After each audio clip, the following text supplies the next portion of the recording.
নমস্কার বন্ধুরা, চলে এসো সুনীতি রান্নাঘরে। আজকের আমার রান্নাঘরে টেস্টি মেনু হচ্ছে এই দিশি আমড়া দিয়ে মুসুর ডাল দিয়ে সুন্দর একটা রেসিপি দেখাবো। বন্ধুরা সঙ্গে থাকবেন, না হলে অনেক কিছু মিস করে যাবে। আমরা এই আমড়াটাকে দিশি আমড়া বলি, তোমরা কে কী বলো একটু কমেন্টে বলবে। আমরা এটা পরিষ্কার করে ধুয়ে নিয়ে কেটে নিয়ে আসি, বন্ধুরা সঙ্গে থাকবে। সুন্দর করে পরিষ্কার করে ধুয়ে কেটে নিয়ে এসছি। মুসুর ডালটাও সুন্দর করে পরিষ্কার করে জল দিয়ে ধুয়ে নিয়ে এসেছি। এবার সঙ্গে থাকো রেসিপিটা দেখার জন্য। গ্যাসও ধরিয়ে দিয়েছি, গ্যাসের ওপরে কড়াইতে জল গরম করতে দিয়েছি, জলও ফুটে উঠেছে। এবারে মুসুর ডালটা সিদ্ধ করতে দেব। এই মুসুর ডালটা সিদ্ধ করতে দিচ্ছি। তোমরা তো অনেকভাবে মুসুর ডাল করে খেয়ে দেখেছো, একবার এরমভাবে খেয়ে দেখবে, খুব সুন্দর। আর যা গরম পড়েছে, এই গরমে এটা উপযুক্ত খাবার। এত সুন্দর এই ডাল হয়, একবার তোমরা বাড়িতে বানিয়ে খেয়ে দেখবে, তারপরে না কমেন্টে বলবে কেমন হয়েছে। দেখো ডালটা অনেকটা সুন্দর গলে যাচ্ছে। বেশি কাঁচা অবস্থায় দিলে সিদ্ধ না হওয়া পর্যন্ত, তখন দেখবে তাহলে আর বেশি সিদ্ধ হবে না। টক তো, ওই জন্য একটু সিদ্ধ বেশি হয়ে গেলে তারপরে আমড়াটা দিয়ে দেবে। এবার আমড়াটা দিয়ে দিচ্ছি, আর সঙ্গে সঙ্গে অল্প একটু হলুদ দেবেন, না হলে কালচে হয়ে যায়, কষ থাকে। এই হলুদ দিয়ে একটু নাড়াচাড়া করে দেবে, একটু সিদ্ধ হওয়ার জন্য আমড়াটা। এইভাবে একবার রান্না করে খেয়ে দেখবে, খুব সুন্দর খেতে হয়। এই দেখো কত সুন্দর সিদ্ধ হয়ে গেছে, আমড়াগুলোও সিদ্ধ হয়ে গেছে, সুন্দর সিদ্ধ হয়ে গেছে।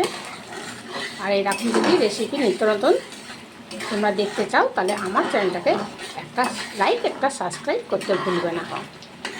দেখো এবারে একদিকে গরম জল করতে দিয়েছি, গরম জলটাও ফুটে উঠেছে। এবার এটা ঢেলে দেবো।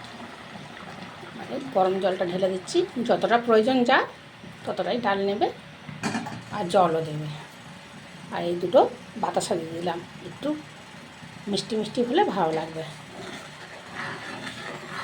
চিনিটা খুব কম খাওয়া হয়, যখন চিনির যেটা দরকার, যেন মিষ্টিতে, সেখানে চিনি দিতেই হবে, কিন্তু এখানে বাতাসা দিলেও কাজ হবে। ওই জন্য বাতাসাটা আমি বেশি ব্যবহার করি।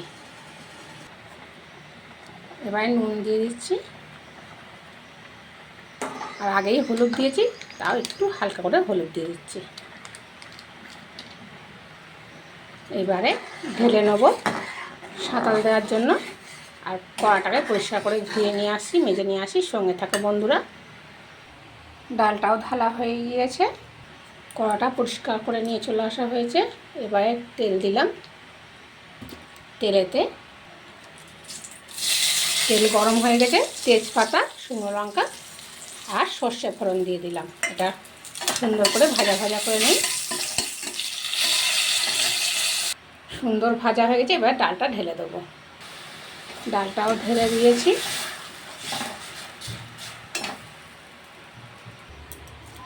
ডাল পুরো কমপ্লিট হয়ে গিয়েছে। বন্ধুরা পুরো রেসিপি আমার সঙ্গে থাকার জন্য তোমাদের ধন্যবাদ। একবার এরকমভাবে খেয়ে দেখবে বাড়িতে, এত সুন্দর এই গরমে এত সুন্দর খেতে হয়, আর খাওয়ার ইচ্ছাই হবে না। এক থালা ভাত এটা দিয়ে খেয়ে নিতে পারবে। একবার বাড়িতে রান্না করে খেয়ে দেখবে, তারপর না কমেন্টে বলবে কেমন হয়েছে। আর যদি ভালো লেগে থাকে, তাহলে আমার চ্যানেলটাকে একটা লাইক একটা সাবস্ক্রাইব করতে ভুলবে না। দেখা হবে নেক্সট ভিডিওয়। সবাই ভালো থাকবে, সুস্থ থাকবে। টাটা।